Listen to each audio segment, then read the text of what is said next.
Est annoncée comme la prochaine révolution, celle qui vient après Internet. Mais qu'est-ce que la blockchain?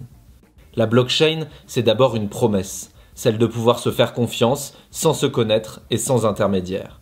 Pour y parvenir, la blockchain propose de garder une trace indélébile de tout ce que l'on possède et s'échange dans un grand registre. Vous voulez vendre un acte de propriété, échanger de la monnaie ou voter électroniquement? Vérifions dans la blockchain. Ce registre est en réalité un système informatique composé de blocs qui représentent toutes les transactions passées. Avant de valider votre nouvel échange, des machines vont scanner l'ensemble de la blockchain pour s'assurer que vous possédez bien ce que vous prétendez. Une fois validé, ce nouveau bloc vient s'ajouter dans la chaîne. En bref, la blockchain donne un nouveau pouvoir décentralisé aux utilisateurs face aux entreprises et au pouvoir public. Pour mieux comprendre son fonctionnement, intéressons-nous à sa meilleure illustration, le Bitcoin.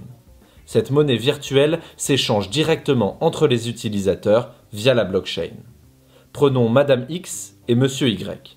Chacun utilise une clé publique, une sorte d'adresse de boîte aux lettres et une clé privée qui pourrait représenter sa signature.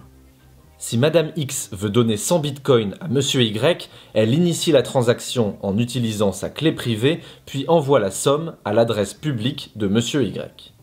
L'ensemble de ces interactions est consigné dans la blockchain, dont tous les utilisateurs peuvent avoir une copie. Cet historique de toutes les transactions effectuées indique la date, le montant, les clés publiques des deux utilisateurs, mais pas leur identité réelle. Pour sécuriser le système, des particuliers ou des entreprises connectent leurs machines sur le réseau et apportent de la puissance de calcul. On les appelle les mineurs. À l'aide de formules mathématiques, ils vérifient dans la blockchain que Madame X possède bien les 100 bitcoins. Une fois vérifiée, la transaction est validée et inscrite de manière indélébile dans le registre. Les mineurs, eux, sont rémunérés par de nouveaux bitcoins et avec des frais de transaction.